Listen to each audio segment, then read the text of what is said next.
Hi everyone, business best പ്ലസിൻ്റെ പുതിയൊരു വീഡിയോയിലേക്ക് എല്ലാവർക്കും. നമുക്ക് പുതുതായിട്ട് നല്ലൊരു ലോണോ അല്ലെങ്കിൽ ക്രെഡിറ്റ് കാർഡൊക്കെ കിട്ടാനായിട്ട് നമുക്ക് നല്ലൊരു സിബിൽ സ്കോർ ആവശ്യമാണ്. അപ്പോൾ ഇതിനായിട്ട് നമ്മുടെ ക്രെഡിറ്റ് ഓപ്പർച്യൂണിറ്റീസ് ഇൻക്രീസ് ചെയ്യാനായിട്ട് നമുക്ക് എന്തൊക്കെ സ്ട്രാറ്റജീസ് ചെയ്യാൻ വേണ്ടി പറ്റും എന്നുള്ളതാണ് ഈ ഒരു വീഡിയോയിൽ ഉൾപ്പെടുത്തിയിരിക്കുന്നത്. അപ്പോൾ ഇതിൽ ആദ്യത്തെ കാര്യം എന്ന് പറയുന്നത് നിങ്ങളുടെ ക്രെഡിറ്റ് റിപ്പോർട്ട് നിങ്ങൾ ആദ്യം ചെക്ക് ചെയ്യുക എന്നുള്ളതാണ്. ഇതിനായിട്ട് നിങ്ങൾക്ക് സിബിലിൻ്റെ വെബ്സൈറ്റിൽ പോയിട്ട് അങ്ങനെ ചെക്ക് ചെയ്യാം. അതിൻ്റെ വീഡിയോ ഞാൻ ഓൾറെഡി ചെയ്തിട്ടുണ്ട്. ഇനി അതല്ലാന്നുണ്ടെങ്കിൽ എക്സ്പീരിയൻ എന്ന് പറഞ്ഞിട്ടുള്ളൊരു വെബ്സൈറ്റ് ഉണ്ട്, ഇക്യുഫാക്സ് എന്ന് പറഞ്ഞിട്ടൊരു വെബ്സൈറ്റ് ഉണ്ട്. ഇനി അതോ അല്ലെങ്കിൽ CRIF ഹൈമാർക്ക് എന്ന് പറഞ്ഞിട്ടുള്ള വെബ്സൈറ്റിൽ നിന്നോ നിങ്ങൾക്ക് നിങ്ങളുടെ ക്രെഡിറ്റ് റിപ്പോർട്ട് എടുക്കാവുന്നതാണ്. ഞാനിവിടെ എക്സ്പീരിയൻ എന്ന് പറഞ്ഞിട്ടുള്ള വെബ്സൈറ്റിൽ ജസ്റ്റ് എൻ്റെ സിബിൽ സ്കോർ ഒന്ന് ചെക്ക് ചെയ്യുകയാണ്. ഇതിനായിട്ട് എൻ്റെ മൊബൈൽ നമ്പർ കൊടുത്തിട്ടുണ്ട്, അതിലേക്ക് വന്നിട്ടുള്ള OTP എൻ്റർ ചെയ്ത് കൊടുത്തിട്ടുണ്ട്. ഇനി നമുക്കൊരു പാസ്വേഡ് സെറ്റ് ചെയ്യാം. ഇതിന് പാസ്വേഡ് സെറ്റ് ചെയ്ത ശേഷം നമുക്കിവിടെ ഫിനിഷ് എന്ന ഓപ്ഷൻ ക്ലിക്ക് ചെയ്ത് കൊടുക്കാം. അതിനുശേഷം ഇവിടെ നമ്മുടെ സബ്സ്ക്രിപ്ഷൻ പ്ലാൻ സെലക്ട് ചെയ്യാൻ വേണ്ടി പറയുന്നുണ്ട്. അപ്പോൾ ഞാനിവിടെ ഫ്രീ പ്ലാൻ ആയിട്ടാണ്. നമുക്ക് ഫ്രീ ആയിട്ട് ക്രെഡിറ്റ് റിപ്പോർട്ട് കിട്ടണമെന്നുണ്ടെങ്കിൽ ഈ ഒരു ഫ്രീ പ്ലാൻ എടുത്താൽ മതിയാവും. അതിനുശേഷം നമുക്ക് നമ്മുടെ ഡീറ്റെയിൽസ് ഒക്കെ ഒന്ന് എൻ്റർ ചെയ്ത് കൊടുക്കണം. അതിനുശേഷം താഴെയുള്ള ഈ ചെക്ക് ബോക്സ് കൂടി ടിക്ക് ചെയ്തിട്ട് നമുക്ക് ഗെറ്റ് റിപ്പോർട്ട് എന്ന ബട്ടൺ അടിച്ചു കൊടുക്കാം. ഇപ്പോൾ ഇതുപോലൊരു സ്ക്രീനാണ് ലഭിക്കുന്നത്. ഇനി നമുക്ക് നമ്മുടെ ക്രെഡിറ്റ് റിപ്പോർട്ട് കാണാൻ വേണ്ടി സാധിക്കും. അപ്പോൾ ഇവിടെ നമുക്ക് എത്ര ക്രെഡിറ്റ് അക്കൗണ്ട്സ് ഉണ്ടെന്നുള്ളതും നമ്മുടെ പേയ്മെൻറ്റ് ഹിസ്റ്ററി എന്താണെന്നുള്ളതും ക്രെഡിറ്റ് കാർഡിൻ്റെ യൂട്ടിലൈസേഷൻ എങ്ങനെയാണെന്നുള്ളതും ക്രെഡിറ്റ് എൻക്വയറീസ് എങ്ങനെയാണെന്നുള്ളതും അക്കൗണ്ട് ടൈപ്സ് ഒക്കെ ഇതിനകത്ത് മെൻഷൻ ചെയ്തിട്ടുണ്ട്. അപ്പോൾ ആദ്യം തന്നെ നിങ്ങൾ ചെയ്യേണ്ടത് ഇതാണ്, നിങ്ങളുടെ ക്രെഡിറ്റ് റിപ്പോർട്ട് ഒന്ന് ചെക്ക് ചെയ്യുക. ഇനി ഇവിടെ തന്നെ നിങ്ങൾക്ക് ഡൗൺലോഡ് റിപ്പോർട്ട് എന്നൊരു ഓപ്ഷൻ ഉണ്ട്, അത് വേണമെങ്കിൽ ക്ലിക്ക് ചെയ്തിട്ട് ഈ റിപ്പോർട്ട് ഡൗൺലോഡ് ചെയ്തെടുക്കാവുന്നതാണ്. ഇനി അടുത്തതായിട്ട് ഞാൻ മെൻഷൻ ചെയ്തത് ഈ ഒരു വെബ്സൈറ്റാണ്, ഇക്യുഫാക്സ് എന്ന് പറഞ്ഞിട്ട്. ഇവിടെയും നിങ്ങൾക്ക് നിങ്ങളുടെ ക്രെഡിറ്റ് റിപ്പോർട്ട് വേണമെന്നുണ്ടെങ്കിൽ ചെക്ക് ചെയ്യാവുന്നതാണ്. പിന്നെ ഞാൻ പറഞ്ഞത് ഈ ഒരു വെബ്സൈറ്റാണ്, CRIF ഹൈമാർക്ക് എന്ന് പറഞ്ഞിട്ടുള്ളത്. ഇവിടെയും നിങ്ങൾക്ക് ക്രെഡിറ്റ് സ്കോർ ചെക്ക് ചെയ്യാവുന്നതാണ്. അപ്പോൾ ഈ രണ്ട് വെബ്സൈറ്റ്സിൽ ഒരുപക്ഷെ നിങ്ങൾക്ക് ഫ്രീ ആയിട്ട് ക്രെഡിറ്റ് റിപ്പോർട്ട് എടുക്കാൻ പറ്റിക്കൊള്ളണമെന്നില്ല, ചിലപ്പോൾ പേയ്മെൻറ്റ് ചെയ്യേണ്ടതായിട്ട് വന്നേക്കാം.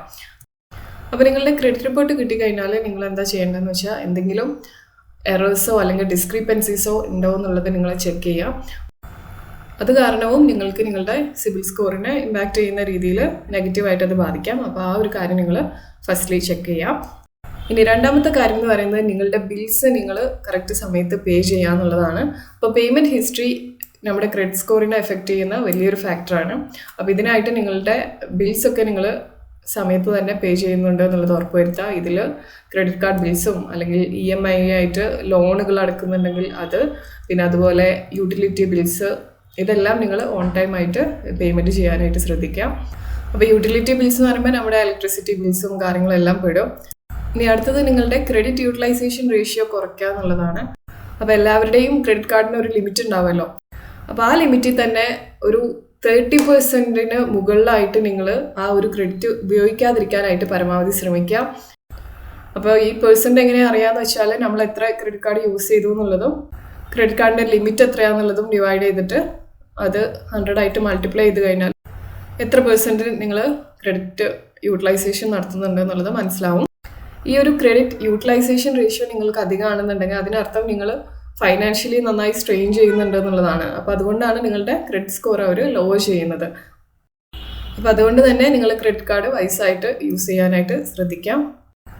അടുത്തതെന്ന് പറയുന്നത് ലിമിറ്റ് ന്യൂ ക്രെഡിറ്റ് അപ്ലിക്കേഷൻസ് എന്നുള്ളതാണ്. അതായത് നിങ്ങൾ മൾട്ടിപ്പിൾ ആയിട്ടുള്ള ക്രെഡിറ്റ് കാർഡ്സിനും അല്ലെങ്കിൽ ലോൺസിനൊക്കെ ചുരുങ്ങിയ ഒരു കാലാവധി തന്നെ ഒരുപാട് എണ്ണത്തിന് അപ്ലൈ ചെയ്യുക, അങ്ങനെയുള്ള കാര്യങ്ങൾ അവോയ്ഡ് ചെയ്യുക. നിങ്ങൾ ഇതുപോലെ പുതിയൊരു ക്രെഡിറ്റ് കാർഡിന് അപ്ലൈ ചെയ്യുമ്പോഴും പുതിയൊരു ലോണിന് അപ്ലൈ ചെയ്യുമ്പോഴൊക്കെ നിങ്ങൾക്ക് ക്രെഡിറ്റ് തരുന്നവർ ആരാണെന്ന് വെച്ചാൽ ആ ബാങ്ക് എന്ത് ചെയ്യും, അല്ലെങ്കിൽ ആ ഒരു ബാങ്ക് അല്ലെങ്കിൽ ഒരു ഫിനാൻഷ്യൽ ഇൻസ്റ്റിറ്റ്യൂഷന് നിങ്ങളുടെ ക്രെഡിറ്റ് റിപ്പോർട്ടിന് വേണ്ടിയിട്ട് അവർ റിക്വസ്റ്റ് ചെയ്യും. അപ്പോൾ ഇങ്ങനെ ചുരുങ്ങിയ സമയത്ത് തന്നെ മൾട്ടിപ്പിൾ ആയിട്ടുള്ള റിക്വസ്റ്റുകൾ നിങ്ങളുടെ ക്രെഡിറ്റ് റിപ്പോർട്ടിനായിട്ട് വരുന്നു എന്നുള്ളത് എന്താണ്, നിങ്ങളുടെ ഫൈനാൻഷ്യൽ സ്റ്റെബിലിറ്റിനെയാണ് കാണിക്കുന്നത്. അപ്പോൾ അതുകൊണ്ട് തന്നെ അതും ടെമ്പററി ആണെങ്കിൽ പോലും ചിലപ്പോൾ നിങ്ങളുടെ സ്കോറിനെ ലോവർ ചെയ്യാനായിട്ട് സാധ്യതയുണ്ട്. അപ്പോൾ അതുകൊണ്ട് ആ ഒരു കാര്യവും നിങ്ങൾ അവോയ്ഡ് ചെയ്യുക.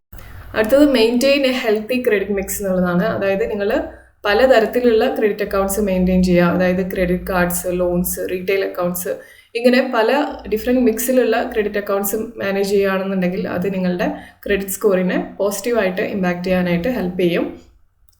പക്ഷെ എപ്പോഴും ശ്രദ്ധിക്കുക, നിങ്ങൾക്ക് ഹെൽത്തി ആയിട്ട് മാനേജ് ചെയ്യാൻ പറ്റുന്ന റെസ്പോൺസിബിലിറ്റീസ് മാത്രം നിങ്ങൾ ഏറ്റെടുക്കുക. അങ്ങനെയുള്ള ക്രെഡിറ്റ്സിന് മാത്രം നിങ്ങൾ അപ്ലൈ ചെയ്യുക. നിങ്ങൾക്ക് ആവശ്യമുണ്ടെങ്കിൽ മാത്രം ക്രെഡിറ്റ് എടുക്കുക.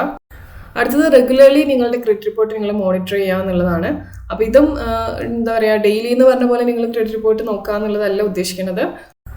മന്ത്ലി വൺസ് ഒക്കെ നിങ്ങൾക്ക് നോക്കാവുന്നതാണ്. പിന്നെ മാത്രമല്ല, നിങ്ങൾ സ്വയമായിട്ട് നിങ്ങളുടെ ക്രെഡിറ്റ് റിപ്പോർട്ട് എടുത്ത് നോക്കുന്നതിന് നിങ്ങളുടെ ക്രെഡിറ്റ് സ്കോറിനെ അത് ബാധിക്കുകയൊന്നുമില്ല.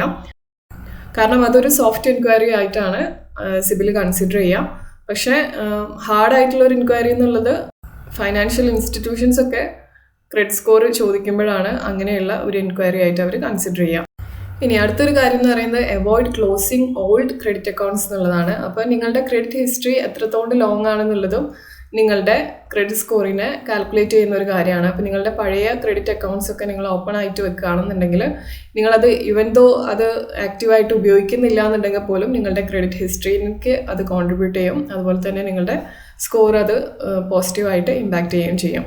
അടുത്തത് യൂസ് സെക്യൂർഡ് ക്രെഡിറ്റ് കാർഡ്സ് എന്നുള്ളതാണ്. അപ്പോൾ നിങ്ങൾ ക്രെഡിറ്റ് റീബിൽഡ് ചെയ്യുകയാണെന്നുണ്ടെങ്കിൽ എന്ത് ചെയ്യാം, നിങ്ങൾക്ക് സെക്യൂർഡ് ആയിട്ടുള്ള ക്രെഡിറ്റ് കാർഡ് അപ്ലൈ ചെയ്യാൻ വേണ്ടിയിട്ട് നിങ്ങൾ ശ്രദ്ധിക്കുക. സെക്യൂർഡ് കാർഡ്സ് എന്ന് പറയുന്നത് ഒരു സെക്യൂരിറ്റി ഡെപ്പോസിറ്റ് ആവശ്യമുള്ള തരത്തിലുള്ള കാർഡ്സാണ്. അപ്പോൾ ഇതാവുമ്പോൾ ട്രഡീഷണൽ ക്രെഡിറ്റ് കാർഡ്സിനേക്കാളും നിങ്ങൾക്ക് ക്വാളിഫൈ ചെയ്യാൻ എളുപ്പമുണ്ടായിരിക്കും.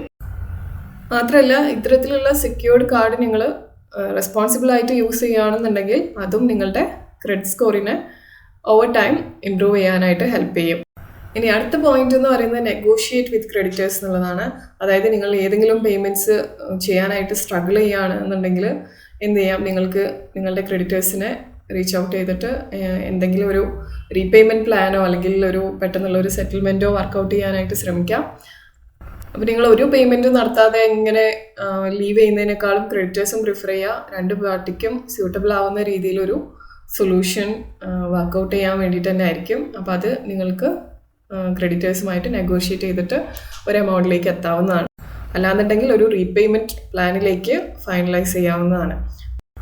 ലാസ്റ്റ് പോയിന്റ് എന്ന് പറയുന്നത് seek professional help if needed എന്നുള്ളതാണ്. അതായത് നിങ്ങൾക്ക് നിങ്ങളുടെ കടം കാരണം സ്ട്രഗിൾ ചെയ്യാണ്, അത് ഒരിക്കലും മാനേജ് ചെയ്യാൻ പറ്റാൻ ബുദ്ധിമുട്ടാണ് എന്നുണ്ടെങ്കിൽ എന്ത് ചെയ്യാം, നിങ്ങൾക്കൊരു ക്രെഡിറ്റ് കൗൺസിലറിൻ്റെ അടുത്തോ അല്ലെങ്കിൽ സർട്ടിഫൈഡ് ആയിട്ടുള്ള ഒരു ക്രെഡിറ്റ് കൗൺസിലറിൻ്റെ അടുത്തോ അല്ലെങ്കിൽ ഫൈനാൻഷ്യൽ അഡ്വൈസറിൻ്റെ അടുത്തോ പോയിട്ട് ഹെൽപ്പ് സീക്ക് ചെയ്യാം. അവർ നിങ്ങൾക്കായിട്ടുള്ള പേഴ്സണൽ അഡ്വൈസോ അല്ലെങ്കിൽ അസിസ്റ്റൻസോ തരാനായിട്ട് വില്ലിംഗ് ആയിരിക്കും. അപ്പോൾ അതും നിങ്ങൾക്ക് ഫൈനലി എടുക്കാവുന്ന ഒരു ഡിസിഷനാണ് ഇൻ കേസ് വേറെ ഒന്നും വർക്ക് ആവുന്നില്ല എന്നുണ്ടെങ്കിൽ.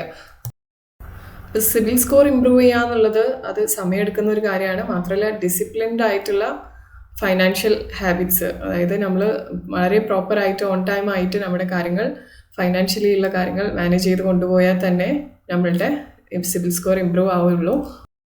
അപ്പോൾ നമ്മൾ ഈ ഡിസ്കസ് ചെയ്ത ടോപ്പിക്സ് ഒക്കെ നമ്മുടെ ക്രെഡിറ്റ് സ്കോർ ഇമ്പ്രൂവ് ചെയ്യാനായിട്ട് ഗ്രാജുവലി ഹെൽപ്പ് ചെയ്യുന്ന പോയിന്റ്സ് ആണ്. മാത്രമല്ല, നിങ്ങൾക്കിത് ബെറ്റർ ക്രെഡിറ്റ് ഓപ്പർച്യൂണിറ്റീസ് ഫ്യൂച്ചറിൽ നൽകാൻ വേണ്ടിയും ഹെൽപ്പ് ചെയ്യും. അപ്പോൾ ഇതാണ് ഇന്നത്തെ video. Thank you for watching.